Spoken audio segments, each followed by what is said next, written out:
Mesdames, Messieurs, bienvenue au Flash Info sur Kivu Morning Post. Dans un contexte politique tendu, en République démocratique du Congo, l'ancien président Joseph Kabila Kabange a orchestré une rencontre avec plusieurs figures de l'opposition à Nairobi, rapporte le quotidien Jeune Afrique. L'événement prévu pour le 14 octobre vise à regrouper des personnalités congolaises influentes dans ce que le gouvernement qualifie de plan de déstabilisation du régime en place à Kinshasa. Suivez le détail avec Fiston Issebon. Parmi les participants confirmés figure Matata Ponyo Mapon, ancien Premier ministre récemment condamné à 10 ans de travaux forcés pour détournement des fonds publics. Après une période de silence, il a accepté l'invitation de Kabila, laissant présager des discussions potentiellement stratégiques. Seth Kikouni et Franck Diongo, ces derniers actuellement en exil en Belgique, ont également confirmé leur présence. Cependant, l'absence notable de Moïse Katumbi, figure de proue de l'opposition, soulève des questions sur la portée réelle de cette rencontre. Katumbi, bien que convié, n'y participera pas, tout comme d'autres leaders tels que Martin Fayoulou et Jean-Marc Kabound, qui ont exprimé leur scepticisme quant à l'initiative de Kabila. La réunion à Nairobi se déroule dans un climat de méfiance croissante. L'opposant Prince Epengue, porte-parole de la Mouka, a critiqué l'initiative en déclarant « À l'opposition, on n'invite personne. C'est une question des convictions et des priorités. La voie que tout le monde doit suivre, c'est celle du dialogue. » Ces propos illustrent un malaise partagé par plusieurs acteurs de l'opposition qui voient dans cette rencontre une manœuvre de Kabila pour affaiblir l'unité de leur rang. Le Front commun pour le Congo, FCC, plateforme politique de Joseph Kabila, sera bien représenté à cette réunion. Des personnalités comme Némi Moulania, Raymond Tibanda et José Makila, ainsi que de membres de la garde rapprochés de l'ex-président, témoignent de l'importance stratégique de cette rencontre pour Kabila. Leur présence pourrait signaler une volonté de rassembler les forces pro-Kabila dans un contexte où l'opposition est fragmentée. Alors que les tensions continuent de monter, Félix Tshisekedi refuse le dialogue avec l'opposition et la société civile, y compris les confessions religieuses. Il a déclaré le 10 octobre à Bruxelles que tant qu'il sera vivant, il ne dialoguera pas avec ceux qu'il considère comme complices des agresseurs. Il a appelé à un dialogue entre Congolais unis contre l'agression et a demandé à ses opposants de nommer et condamner l'agresseur, faisant allusion au Rwanda, accusé de soutenir l'A123 qui occupe d'importants territoires dans l'est de la République démocratique du Congo. Joseph Kabila, l'ex-président de la RDC, a été condamné à mort le 30 septembre au terme d'un procès par contumace pour trahison et crime de guerre devant la justice militaire du pays où il ne réside plus depuis 2 ans. Kinshasa accuse Kabila d'être le chef de l'A123 alors que le gouvernement congolais est en pourparlers avec le rebelle à Doha pour désescalader les conflits dans l'est de la République démocratique du Congo. Le général-major Kizimu Mbuyu, commandant de la 14e région militaire et de la task force de la ville-province de Kinshasa, a exprimé son indignation concernant la situation actuelle dans l'est de la RDC. Il a déclaré que les anciens dirigeants qui ont fait tuer les FARDC au front contre le 1-23 se trouvent aujourd'hui du côté des M23. Il a dénoncé la trahison et le manque de loyauté qui a caractérisé certains officiers des FARDC pendant cette période de conflit dans l'est de la RDC. Suivez-le dans cette vidéo. Elingi koloba mboka ezali menacé na baini bisika nyonso. Mais est des places bitumba ezali makasi.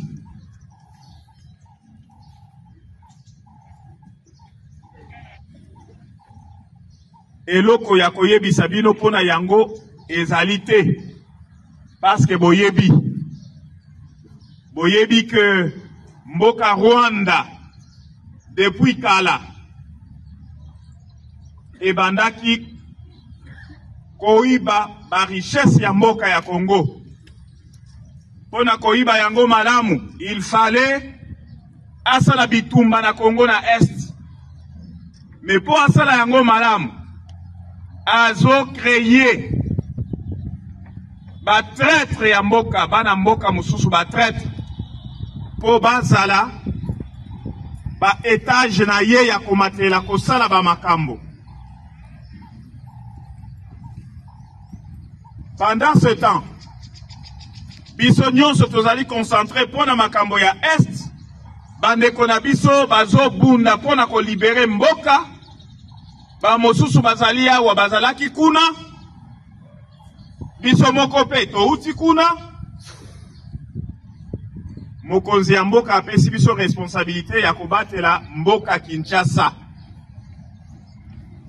Apesi biso confiance tobatela mboka ya o Kinshasa ville na ye azofanda na ba institution nyonso.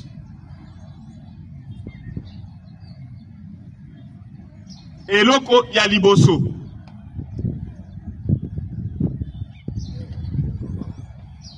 tobundaki boyebi bino nyonso na M23 mbula na mbula,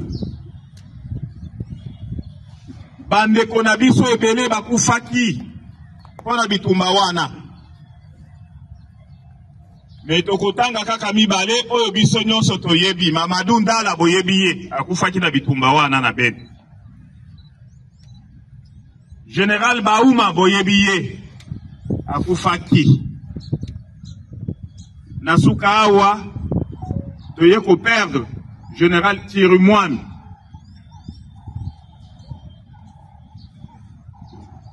Wana totangi pona échantillon kaka. Bandeko bakufi bazali ebele.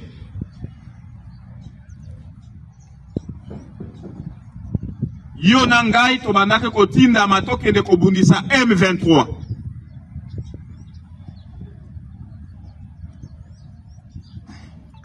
Mais ce qui est malheureux, c'est que finalement, ezanete bitumba tobundaki pona kobundisa M23. Bato nyonso bakufaki na tango ya kala ya bakonzi ya kala bakufaki pamba. Est-ce que toyokani? E monani ndenge wana ke bakufaki pamba pona nini na lobi? Parce que na suka ya makambo nyonso kaka bato babande kotinda biso tokende kobunda bakomi lisusu na bato tobandaki kobundisa. Toloba nini? Toloba nini? Eza mutuna na tuni te. Ngai na tuni na tindi bino bokende kobundisa ba mobondo. Exemple na Kinshasa. Et puis jour mususu nazali susu commandant région te bomona ngai na ba mobondo na komi kobundisa région. Nazali nani? Nazali nani?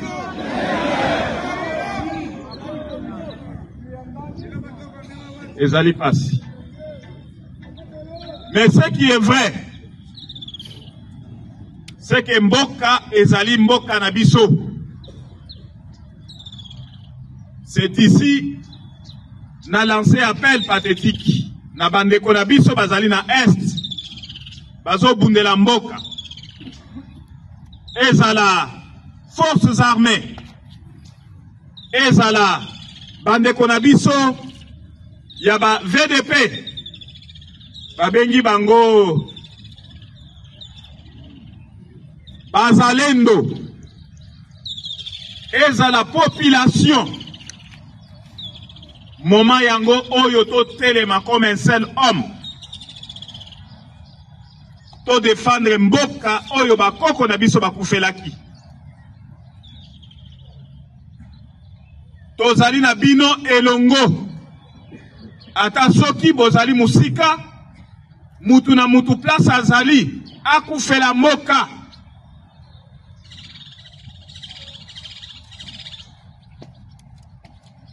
Ezali serment tosalaki, ke tokobunda pona mboka, Et au Nord Kivu, la route Beni-Butembo, essentielle pour la région, est actuellement en cours de modernisation. Les techniciens travaillent dur pour minimiser les impacts des intempéries sur les travaux. Malgré les défis, les usagers de la route ressentent un mélange de satisfaction et d'impatience. Suivez le reportage. Sur la route Beni-Butembo, tronçon déjà réhabilité, les usagers roulent comme sur les macadams. Plus des bourbiers au nid des poules. Des ovations sont transmises au gouvernement congolais, représenté ici en province du Nord Kivu par le gouverneur, le général-major Kakule Somo Évariste. Petits véhicules et gros camions gagnent actuellement en termes de temps. Non seulement cette route d'intérêt national devient de plus en plus praticable, elle devient également très large selon ses usagers. Parce que masiku mingi tulikuwa tunaishi barabara na iko ya kidogo na inaletea kama shida magari kugwama en fait tunaenda kuta na haviendeke vraiment mais leo hii tunaanza kuwa na espace ya mzuri kupitizana zile ya magari barabara na kiasi inakuwa bien. Kwa gouverneur wetu wa Nord Kivu mimi nasema kwa merci kwa kazi yenye iko nafaa. Sitasema na mdekurager meme na muencourager de plus aongeze tu amitie maeforo juu barabara iweze kuisha. Tuko nafurahia. Nafurahia nini? Kutengeneza barabara kusudi kwa ya kabambi. Tunaomba tu watengeneze barabara ikuwe ya kabambi sana. Wakuwe natupa mchanga, wakazane na kazi, kabasha kuendea kule mataba. Kuko namna gani? Kule kuko na kwa bie kwanza kabasha kushia kwa bie. Wajua tu unapima sikia barabara hii. Nisema mtu makia nyesha barabara iko nakatala sana. Tena sana. Sio tunalaga tu msaada. Tunalaga tu msaada maji tu barabara, watengeneze barabara hii tunapita. Atubukie. Gouverneur tunamwambia aongeze raforo barabara donga lete machoma. Sisi tunakafika kwenye hivi unatengeneza kupita pale kuna kwa danje. Kwa sababu maparti tu zenye kama mzigo pia. Ni watamu kinyeshe tunaenda kutana. Baada tu kwenye kuna kwa fosa na njo pale kwenye tu unakutanisha tu kwenye unafaa kazi.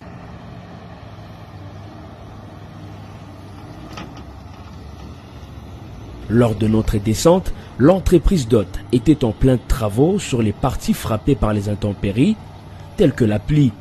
À ces endroits, parfois les véhicules sont bloqués, notamment suite à l'impatience de certains conducteurs qui veulent à tout prix atteindre les lieux de destination en temps voulu. Voulant forcer le passage, ceux-ci se retrouvent parfois coincés dans la boue. Les techniciens trouvés sur place sollicitent un peu plus de patience aux usagers, surtout des gros véhicules, en cas de pluie. Non seulement le sol est argileux, mais aussi les travaux sont en phase de défrichage, situation qui justifierait ces blocages à certains endroits en cas de pluie. Tout pour le Flash Info du 14 octobre 2025 sur Kivu Morning Post. Et madame, monsieur, merci à vous de l'avoir suivi de bien à la fin. On se fixe un nouveau rendez-vous d'actualité d'ici et là. Portez-vous bien.